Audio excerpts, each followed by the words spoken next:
Ray, anong masasabi mo? Nagawan ka na ng lamesa ng ate mo. Ay, maraming salamat sa iyo, ate. Dahil ginawan mo ako ng lamesa.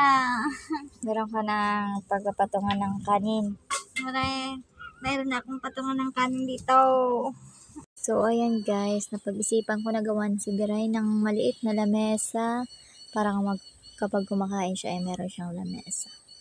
Naghanap ako ng kahoy na pwedeng gawin nating pa sa lamesa niya at ayan, nakakuha naman ako at pinutol ko na. Sukat-sukat lang tayo dyan at 4 lang na pa ang gagawin natin. Ayan, tinanggalan ko na siya ng balat para hindi siya masyadong magaspang kapag hahawakan. Ayan na siya, oh.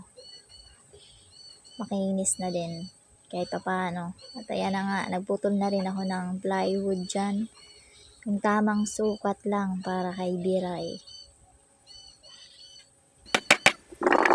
Ayan na, nilagyan ko na yan ng pako. Matibay na din yan. Nilagyan ko na rin yan ng mantel para hindi mabasa yung plywood.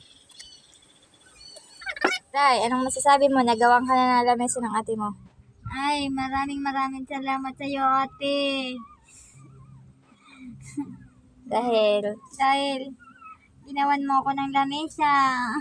Meron ka ng pagpapatungan ng kanin. Mayroon akong patungan ng kanin dito. Ano, sa tingin mo maganda? Ay, napakaganda ay.